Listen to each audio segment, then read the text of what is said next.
Hello everyone, we are here for another edition of Let's Talk Sex Tuesdays. I'm your lovely host, Sophia Fortin of the Happy Vagina Project. And today we are talking all things vulvas and a little bit vaginas. You'll see tomorrow's blog post is all about how shitty sex ed is still messing with your sex life. And one of the biggest things that is really missing from all sex education is a detailed anatomy of sort of the pleasure-giving landscape of the genitals, men and women, or for penises and vaginas. So today we're going to talk about vaginas and vulvas. And literally, team, I have had women in their 40s, in their 50s, in workshops that I've done. I have seen jaws drop when people realize how much beauty there is, I guess. Beauty's a perfect word. In the design of our vulvas, in terms of how she's designed to give us pleasure, to work with us towards pleasure.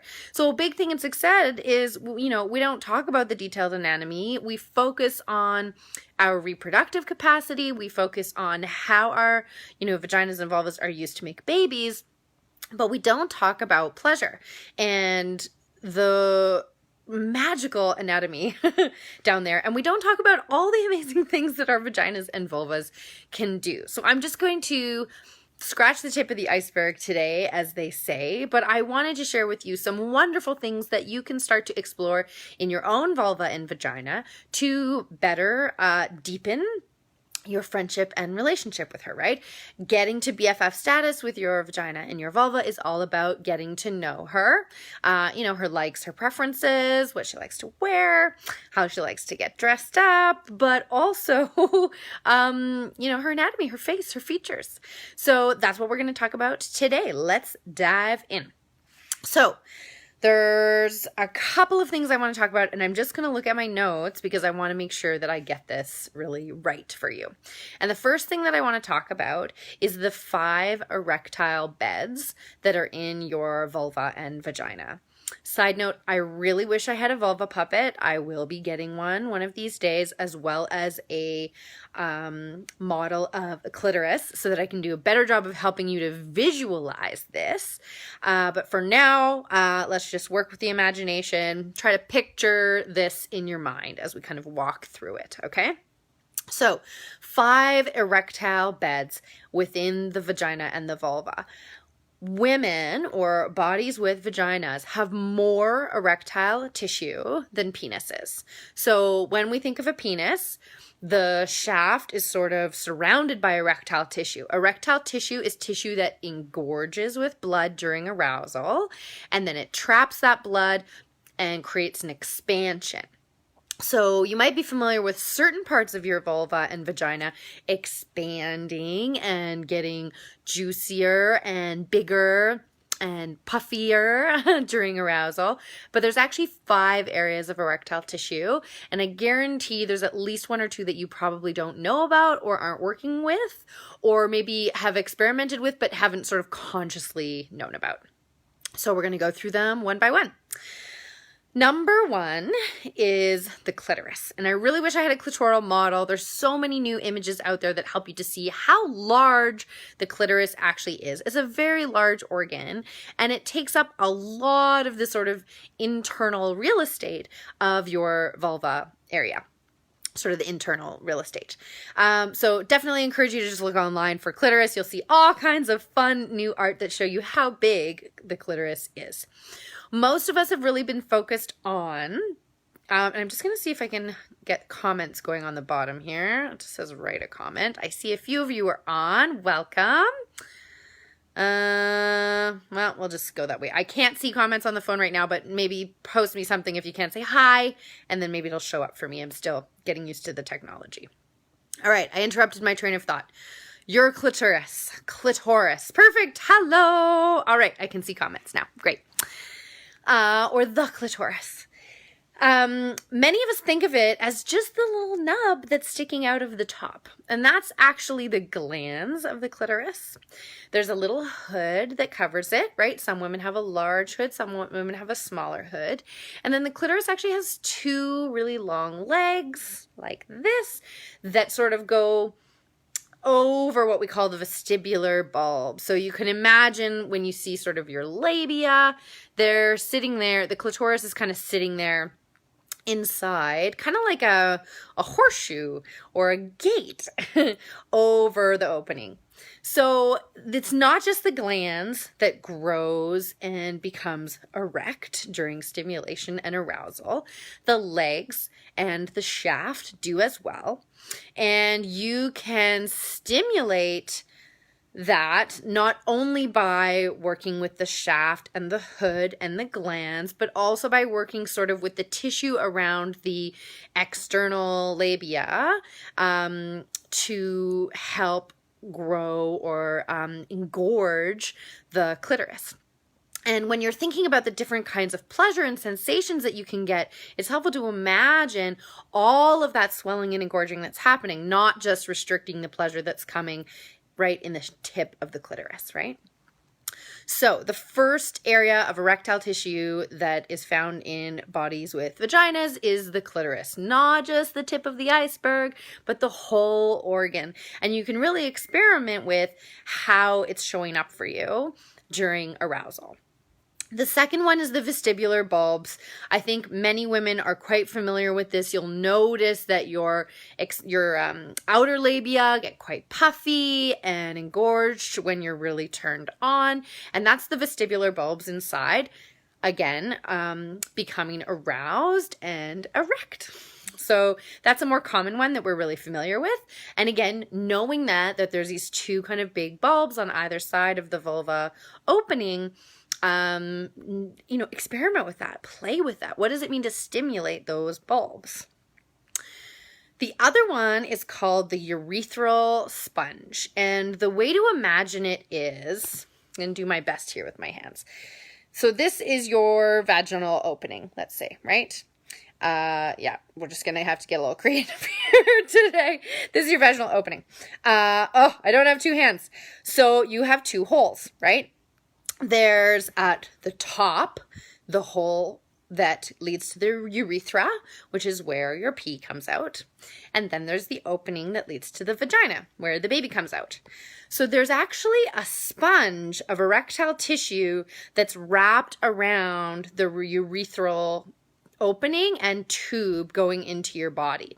And this is often when we talk about the G-spot, we're either stimulating the clitoris internally or we're stimulating this sponge of erectile tissue that's basically on the top wall of your vagina.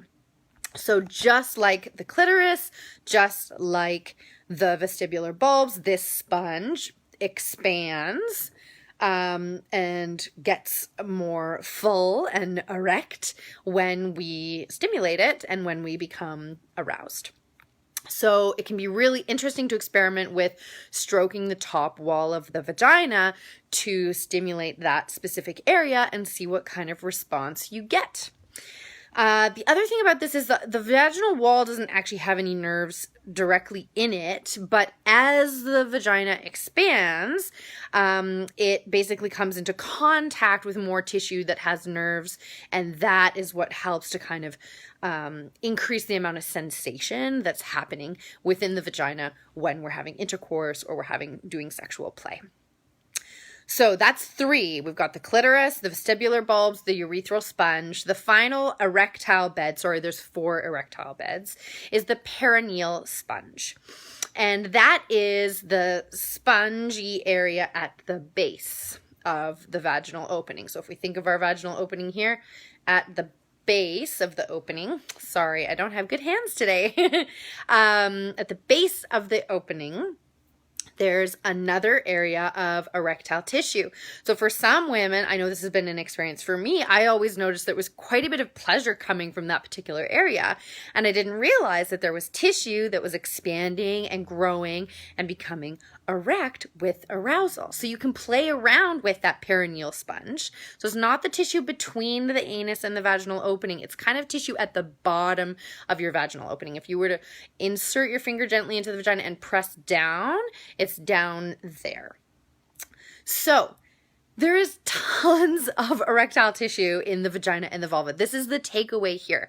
There is so much tissue that is made to expand and engorge and become more sensitive. And we can play around with consciously experimenting with each of these different areas. What does it feel like to consciously stimulate the clitoris? Not just the glands of the clitoris, but the whole thing. What does it mean to consciously stimulate the perineal sponge, the urethral sponge, or the vestibular bulbs? That is already a huge amount of adventuring that a person can do on the vagina. All right, let me just make sure everything's all good over here. It is, yeah. Sorry, I just had someone pop into my house, and I wanted to make sure it's all good. The beauties of being live.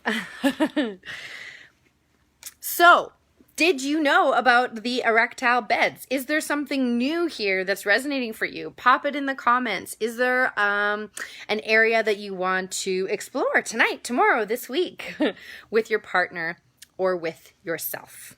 Check it out. All right, there's two other core things that I want to talk about in terms of exploring your vulva and really learning things that they did not talk about in sex ed class. So the other one is about the 4 major nerve pathways that create what I call superhighways for pleasure between your brain and your vagina. So there are actually 4 different nervous pathways that innervate your vagina. And these nervous pathways have different thicknesses and different sizes, and they communicate with different parts of your brain.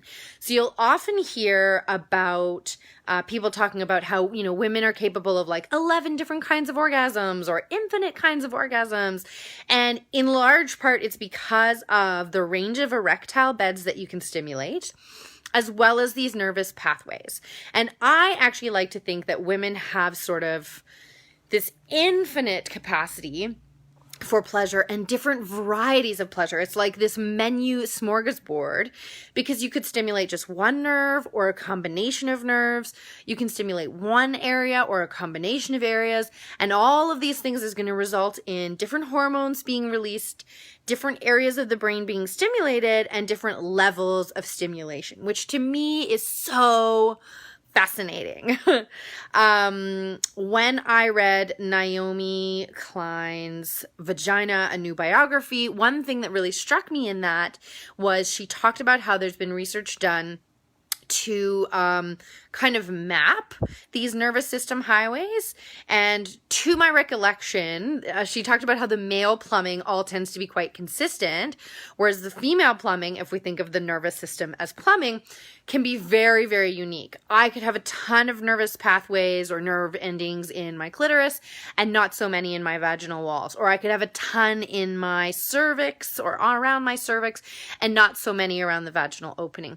So this also explains a bit, in big part, why so many women can experience different orgasmic sensations, different pleasure sensations when they're being aroused, right? We all have these kind of different nervous pathways. And I just want to talk a little bit about these 4 different nerves because they're kind of fun. And the big thing is not only do they stimulate different parts of the brain, but some of these nerves only really link to 1 or 2 areas of the genitals, and some really connect with the whole pathway. So the first one is the pudendal nerve, and it is really very directly linked to the clitoris and the perigenital skin, as we say. So kind of your vulva and all the skin around your vulva. It's basically your clitoral superhighway and something really fun to play with. The hypogastric nerve really connects to all the uterine nerves and your cervix, which is why you can experience cervical orgasms, because there's a bunch of juicy nerve endings there, which are creating pleasure pathways to your brain. The pelvic nerve, which is a major pathway, is connected to the G-spot, the vagina, the cervix, the uterus, and the perigenital skin. So the pelvic nerve is a really big connection down there. And the other side note here, I mean, we could do a whole other live on the fact that, like, when you have interruptions in this nervous system communication, then you can change your pleasure experience, right? So the pelvic nerve is a major nerve pathway down into our pelvic region and our vulva and vagina. And the last one is called the vagus nerve, which is actually pronounced or written vagus, V-A-G-U-S, the vagus nerve. And it really... it's in the entire pelvis, your uterus, your vagina, your cervix. And the vagus nerve, I'm going to do videos about this later, is a really critical nerve in a lot of the work that we do. And that I teach people to do. And that's because it's a really interesting nerve. It's a big part of the parasympathetic nervous system. So it governs, or is part of that system that governs fight or flight and rest and digest. And it's one of the only nerves that communicates both ways. So we have nerves that go from hand to brain. So when I'm about to touch something hot, that nerve says, whoa, something's hot. And then we have nerves that go from brain to hand. Hey, I want to move my hand. And then my hand moves. The vagus nerve works both ways. So it's one of those nerves that we've talked about being really responsible for our gut reaction. It innervates a lot of the stomach, that whole area. Basically, it's communicating to our body and our body is communicating to it, which is super cool. There's a breathwork technique that I teach to stimulate the vagus nerve, which helps us to get present and get into rest and relax. And it's also a wonderful superhighway for pleasure to be moving in and around the body and in and around your pelvic area.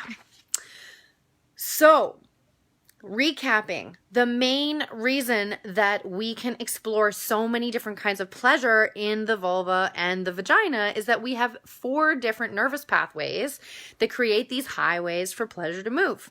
They stimulate different parts of the brain, they connect to different parts of our anatomy, and all that means basically a relative smorgasbord of pleasurable sensations.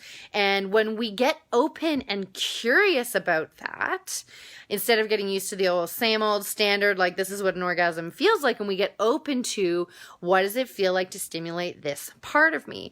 What does it feel like to respond to this kind of pleasure? We can really get open to what's going on and we can expand our orgasm and pleasure potential because we're much more in tune with our body, with our plumbing, our nervous system plumbing, and what's going on for us. Let me know in the comments if this is resonating for you. Have you had different kinds of experiences that would relate to kind of this different nervous pathways? Have you ever felt a cervical orgasm or a perineal orgasm or a G-spot orgasm? There's so many different kinds, and we'll talk about this more in another live video. The last thing that I really want to say is that your vagina is like amazing. I mean, not only is it built to do all kinds of crazy things during birth, I was blown away when I learned about the birth mechanics for my labor and what moves in your body to make a baby come out of it. But a thing that we often don't know is that the vagina expands up to 200% when it's feeling aroused and open. So it literally opens the gates and the way for pleasure and for insertion, for reception, for receiving, right? So when it's called tenting, right? The way I've had it explained to me is if you think of a sock, right? It's a tube. If it's lying on the floor and there's no foot on it, it's just kind of squished up, right? Squished up and flat. 2-dimensional. And when it gets aroused, it's like we push the sock on a foot. It becomes an open tube ready to receive. That means that it expands. It starts to touch all of that erectile tissue. It starts to make contact with all those nerve endings that are going to electrify it and bring it pleasure. And all of this, for me, just really relates back to the need to understand your body and take the time that's necessary for you to invite your vagina and your vulva to come play, and allow her to come play in the way that she's feeling ready to that day, right? To be open to how she wants to show up for you on any given day. That is what I have to say today. I want to leave you with one resource and one next level vagina BFF tip. The resource is called Sherry Winston's Women's Anatomy of Arousal. This is an amazing book. You will never find, or I have not found, more detailed anatomical drawings of your erectile tissue, of your enteropelvic area, how it all works and sings together. The book is full of amazing resources and tools. I highly, highly recommend you check it out. And the second sort of next level tip that I want to offer you is to, we've talked a little bit before about looking at your vulva and your vagina, making friends with her, naming her, talking to her. One of the things that you can do is make a habit or invite yourself to actually physically look at your vulva at different states of arousal. And this actually comes from Sherry Winston's book. So your vagina is going to have a certain color and a certain shape. Your vulva as well. Your labia are going to look a certain way. They're going to be a certain color when you're just in a neutral state. As you begin to get aroused, certain things will engorge, certain things will change color. You can take a look as you're starting a session. How have things shifted, right? As you're having an orgasm, how are things shifting? And you will start to notice new cues and new information that you can use for yourself to enhance your pleasure potential, but also that you can use to help teach your partners about how your body works. This is also an exciting thing that you can try with your partner, to have them sort of actively get curious about how your vagina and vulva shift during states of arousal, which gives them really good information and cues for where you're at and how they can take you to the next level. That's all I'm going to share today. I hope you got something new out of this, and I invite you to go home and explore as usual. I am on holiday for the next 2 weeks, so I'm hoping to give you some little videos about the same time while I'm away, and if not, I will catch you at the end of July for another episode of Let's Talk Sex Tuesdays. Thanks so much for joining in. Share the video with a friend if you found some value here, and if you're wanting to jam out more on this, if you're wanting to learn more about your vagina, if you're wanting to take your relationship with your vagina to the next level, send me a personal message, email me, sophia@thehappyvaginaproject.com, and let's chat. Have a great day. Bye.